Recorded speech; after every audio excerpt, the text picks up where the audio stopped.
Hi everyone, welcome back to another episode of The Art of Business English. Today with the holiday season quickly approaching, I thought that it would be a good time to help you with your time at the airport. So in today's episode, we're going to be looking at vocabulary and expressions to help you check in to a flight when you're at the airport.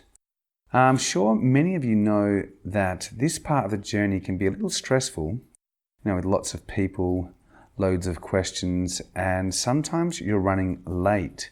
So if you don't understand things, this can make this time even more stressful and nervous. And nobody likes being nervous when they're at the airport. So if you have found yourself in a situation where you're basically being bombarded with questions at check-in and you don't understand what you're being asked, then this episode will definitely help you to feel more confident and more comfortable when checking in. So to make this episode even more useful, I'm going to give you guys some advice on how you can deal with checking in late and what you can say to get to the front of the line. So in today's lesson, what we'll be doing is we'll be covering the following. We'll be looking at some vocabulary and expressions at check-in. Then we'll look at some typical questions you are asked and how you can answer them, and then how you can deal with being late to check in. So let's get started with some vocabulary and expressions. So the great thing about check-in is that it's pretty straightforward. I mean, the process is not complicated.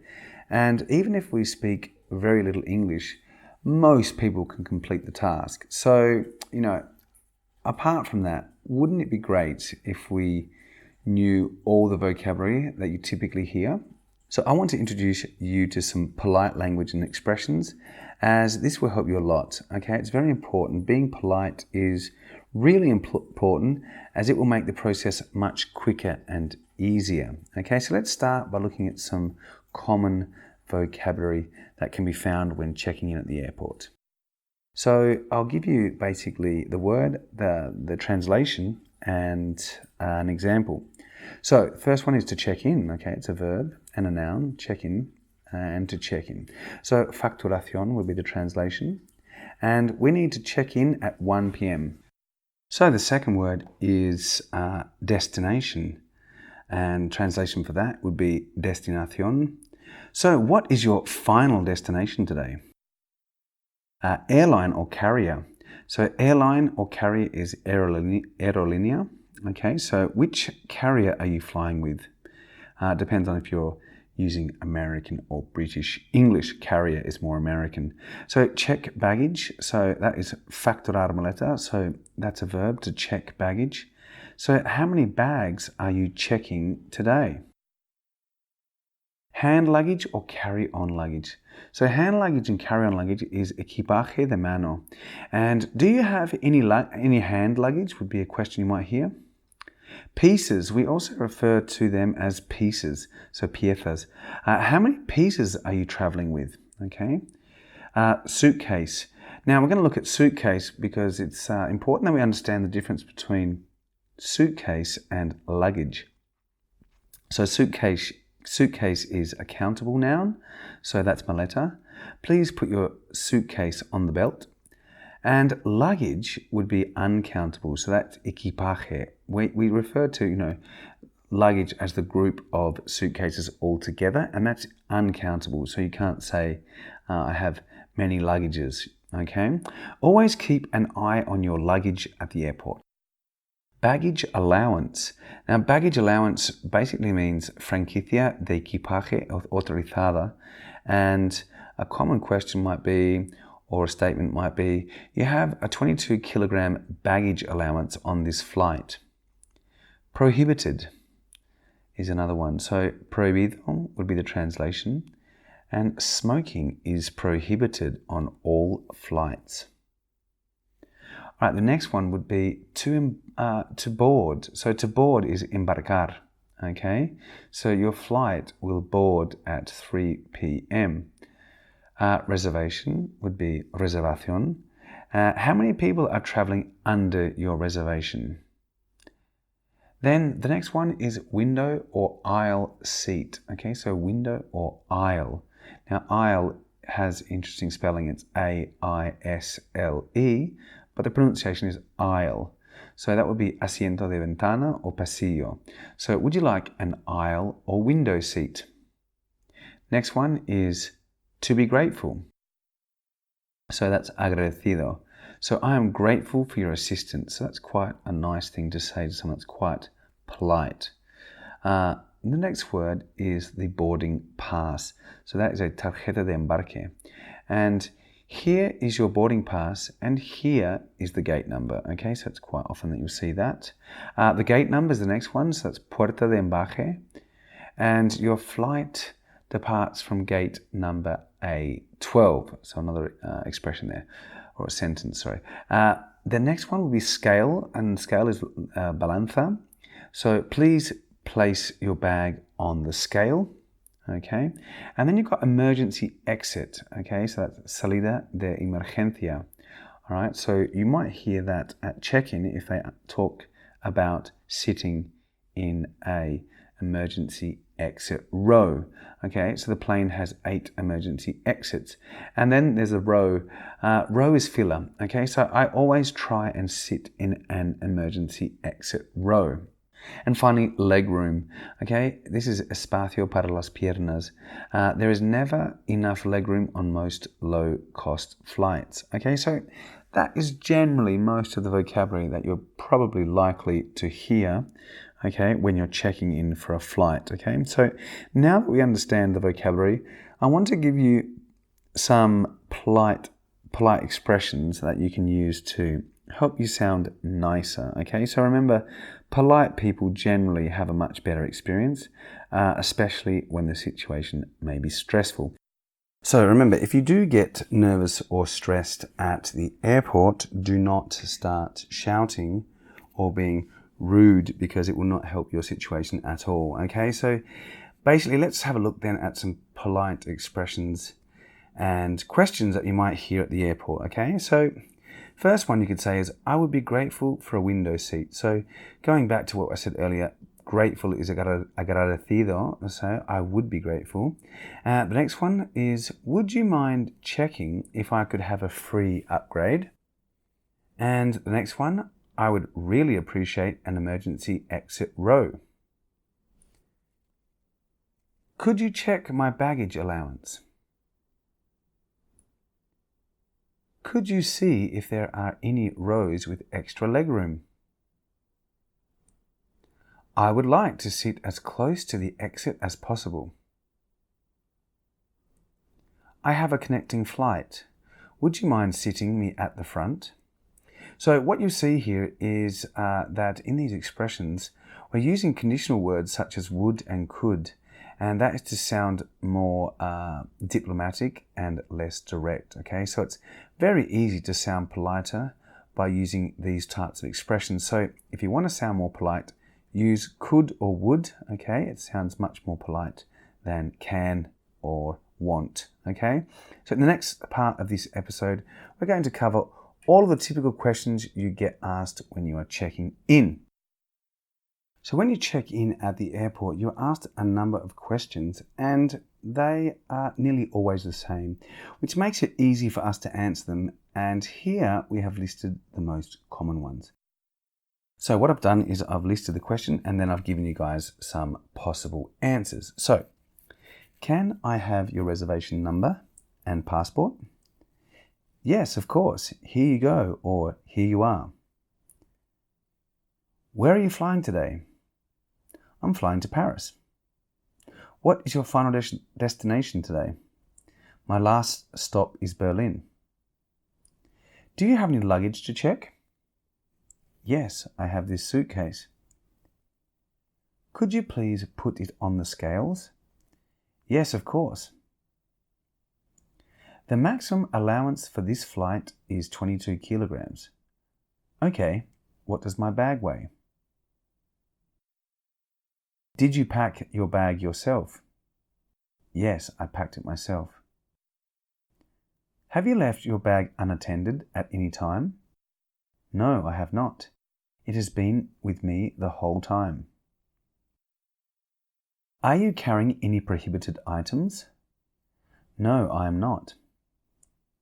Do you have a seating preference? Could I have an aisle seat, please? Are there any children on the flight? Could I be sat at the front of the plane? Do you have any carry-on luggage? Yes, I have this bag. Please make sure you are not carrying any liquids over 100 milliliters or other prohibited items. Yes, I have checked everything.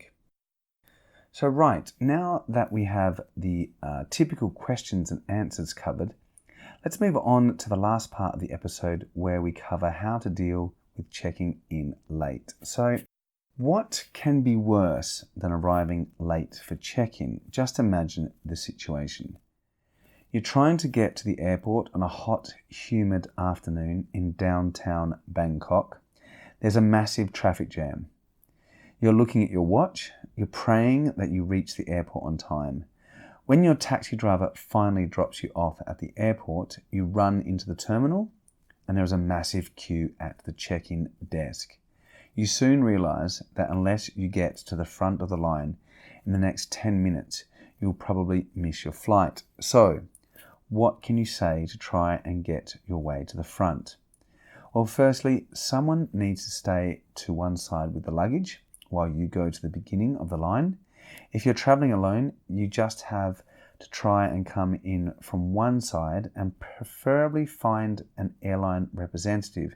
If not, you'll need to either ask the first person in the line if you can skip ahead or go straight to the check-in desk. Once you have made it to the front, you'll need to use the following technique. Now, I'm just going to explain a study about the power of the word because was done in 1978 by Ellen Langer, who is a professor of psychology at Harvard. And this study proves that making a statement followed by the word because and then a reason improves your chances of someone saying yes from 60% to 93%. So let's take a look at what the study shows. So basically Langer had people request to skip the line of people waiting to use a busy photocopying machine on a college campus. So you have to remember that back in 1978, people photocopied a lot. Okay, so the researcher, the researchers had the people or the people who were part of the test to use 3 different carefully worded requests to break in or skip to the front of the line, and they were the following. Okay, excuse me, I have 5 pages. May I use the Xerox machine? That was the first one. Excuse me, I have 5 pages. May I use the Xerox machine because I have to make copies? So I have to make copies. They've said because, and then the reason is I have to make copies. Excuse me, I have 5 pages. May I use the Xerox machine because I'm in a rush? Okay, so you can see there's a control. The control is the first one where there's no because. It's just, may I use the Xerox machine? Okay, and the next one there is because, but with I have to make copies. So the reason for wanting to skip to the front of the line is very weak.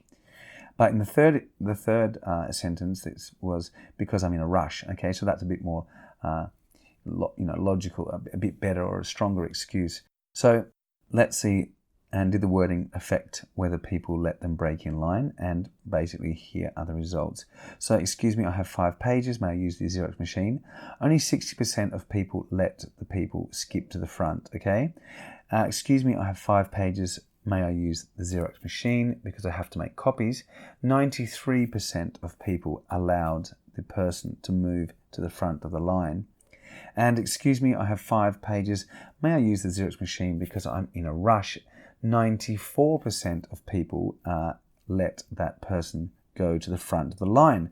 So you can see what's very important, or what's very interesting, is that the reason that comes after because doesn't even need to be a very good one for people to accept. Okay, so at the line, we could say something like the following. Okay, so imagine we're at check-in and we need to get to the front. We could say, excuse me, I have a flight and I may miss it because I was stuck in traffic. Do you mind if I check in now? Okay, so most, probably 94% of people would let you check in now. Excuse me, I'm about to miss my flight because the taxi had an accident. Can I check in? 94% of people are likely to say yes. Excuse me, I need to check in because I got delayed on the way to the airport. Okay, 94% of people will probably let you check in first. Okay, so the most important thing is the whole process is that you have to basically have the confidence to push in and get to the front of the line. So with this pre-prepared statement, and with the because and a reason, okay, so you need to have the because and then the reason after it. Remember, the reason doesn't even need to be good for 93% of people to allow you to go to the front. However, the most logical thing would be, I'm going to miss my flight, okay, which is a pretty compelling reason to let you go first. So, well, that basically brings us to the end of another episode. And as you can see, checking in is a straightforward process that only requires knowledge of key vocabulary and expressions. We must remember to be polite at all times. Nobody will help someone who is rude, angry, or aggressive. So next time you are at the airport, be sure to apply these expressions to your next interaction. And I would also suggest practicing pushing in on a line when you're at work, okay, just to, you'll see how most people will allow you to go to the front of the line. Practicing will also give you the confidence to use the techniques in situations where you really need to get to the front of the line, okay?